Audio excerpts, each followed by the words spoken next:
തൃപ്പൂണിത്തുറയിൽ ഫ്ളാറ്റിന്റെ മുകളിൽ നിന്ന് ചാടി ആത്മഹത്യ ചെയ്ത വിദ്യാർത്ഥി മിഹിർ അഹമ്മദിനെ സ്ഥിരം പ്രശ്നക്കാരനായി ചിത്രീകരിച്ച സ്കൂൾ ഇന്ന് വാർത്താക്കുറിപ്പ് ഇറക്കി. എന്നാൽ മിഹിറിനെതിരായ ആരോപണങ്ങൾ തെറ്റാണെന്നും മാതാപിതാക്കൾ സ്വന്തം ഇഷ്ടപ്രകാരമാണ് TC വാങ്ങിയതെന്ന് ബന്ധുക്കൾ വ്യക്തമാക്കി.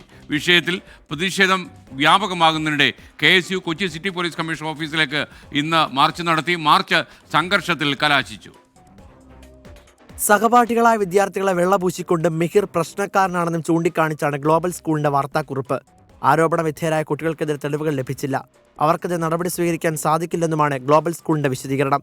സ്വന്തം ഇഷ്ടപ്രകാരമാണ് നേരത്തെ പഠിച്ച സ്കൂളിൽ നിന്ന് TC വാങ്ങിയതെന്ന് മാതൃ സഹോദരൻ 24നോട്.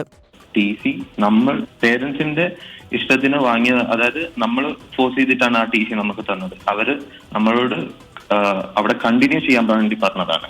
ഗ്ലോബൽ സ്കൂളിന് NOC ഇല്ലെന്നാണ് പൊതുവിദ്യാഭ്യാസ ഡയറക്ടർ അറിയിച്ചിട്ടുള്ളതെന്നും റിപ്പോർട്ടിന് ശേഷം തുടർ നടപടി ഉണ്ടാകുമെന്നും മന്ത്രി V ശിവൻകുട്ടി. അവർക്ക് NOC ഇതുവരെയും ഹാജരാക്കാൻ വേണ്ടി പറ്റിയിട്ടില്ല. എന്തായാലും പ്രാഥമിക അന്വേഷണത്തിൽ NOC ഇല്ലാതെ പ്രവർത്തിക്കുന്ന സ്കൂളാണ്. അപ്പോൾ അതിന്റെ റിപ്പോർട്ട് കിട്ടിയ ശേഷം ബാക്കി കാര്യങ്ങൾ ആലോചിക്കും. സംഭവത്തിൽ പ്രതിഷേധിച്ച് KSU Kochi city police commissioner ഓഫീസിലേക്ക് നടത്തിയ മാർച്ച് സംഘർഷത്തിൽ കലാശിച്ചു.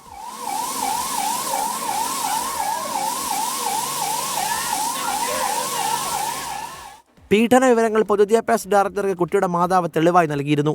പോക്സോ ഉൾപ്പെടെയുള്ള വകുപ്പുകൾ ചുമത്താനാണ് പോലീസ് നീക്കം. 24 കൊച്ചി.